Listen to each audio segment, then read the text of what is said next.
G'day viewers. In this segment we'll talk about some of the fundamental limits for how quickly information can be sent over a physical channel or link. So when we build communication links, often we'll like them to have high performance to run as quickly as possible. So it's useful to know just how fast it's possible to build a link. In this segment I'm going to talk about two different results, the Nyquist limit and the Shannon capacity. As you can see, these are fairly early results. They've been known for a long time. They give us limits on what it's possible to achieve. So the real systems which are built are going to operate within these limits. These different results are expressed in terms of the key properties of channels which we might care about. The properties that are used are the bandwidth, B. That's important because the amount of bandwidth limits how quickly the signal can make transitions up and down and hence convey information. And the signal strength, S, and the noise strength, N. These are as measured at the receiver, how strong a signal they receive at the receiver. As you might imagine, the relative strength of the signal compared to the noise limits how many different signaling levels we can distinguish. More signaling levels will let us send more information. Let's see the results. So the first result I have for you is the Nyquist limit. This is for a noiseless case where we're just ignoring noise. The Nyquist limit tells us that the maximum symbol rate is 2B.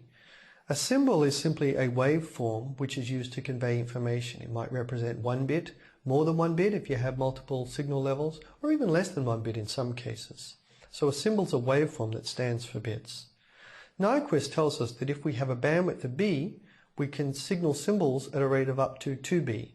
Here I've shown just a simple waveform, say that's the highest frequency we can send. That can encode 2 different bits per transition there, an up and a down, a 1 and a 0 I've shown here.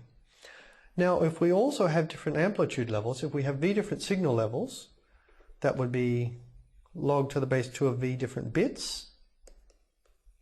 For instance, if you have 4 signal levels, that will allow you to convey 2 bits with each level. 8 signal levels, 3 bits, and so on. Putting these two terms together, Nyquist tells us that the maximum rate we can send information across a noiseless channel is 2B multiplied by log to the base 2 of V bits per second, where V is the number of signal levels. Let's move on to the other result which we'll care about, really the end result here. This result is due to Claude Shannon. Shannon was a giant of early computing. In 1948, he put together a treatise called The Mathematical Theory of Communication. This was a landmark paper that put forth many of the key concepts and helped found a field called information theory. It told us really what information was, all sorts of things.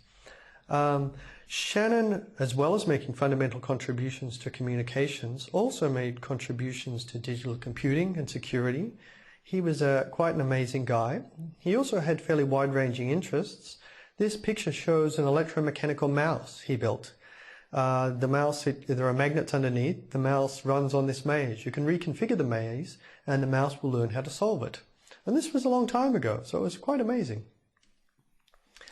Shannon's capacity tells us the maximum information carrying rate of a channel, and it does that by considering the noise. Now, the number of different levels we can distinguish, signaling levels at the receiver, is going to depend on the relative strength of the signal that we receive. That signal is actually S plus N, the signal plus the noise at the receiver.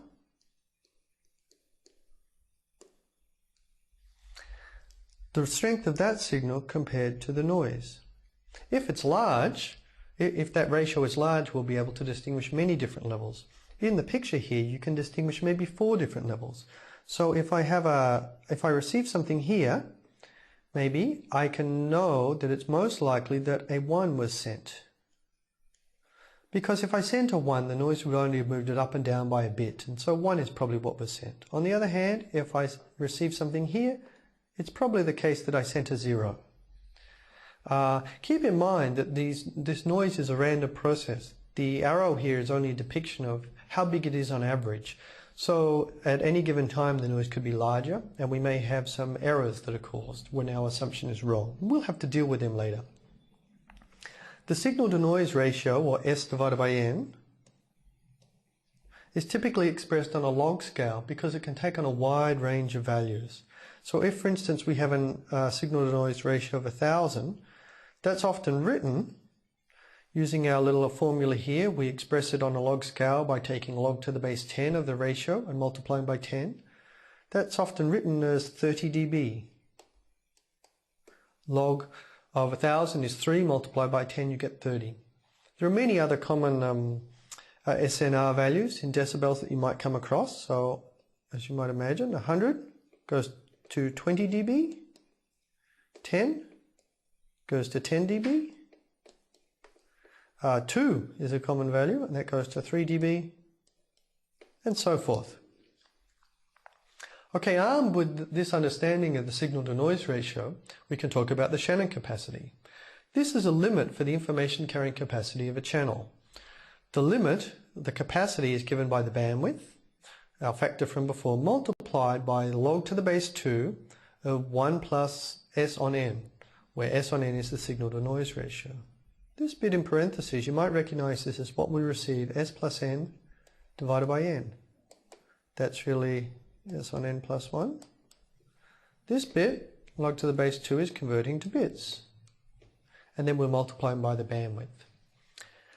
The Shannon capacity is really quite fundamental for a channel. Shannon showed that it is possible to transfer information reliably over a channel up to that rate, but no higher.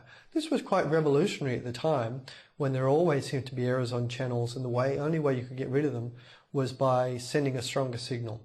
Shannon really told us that in theory there exist codes so that you will be able to send information reliably across channels up to a certain rate, even for whatever signal-to-noise ratio you're sending in.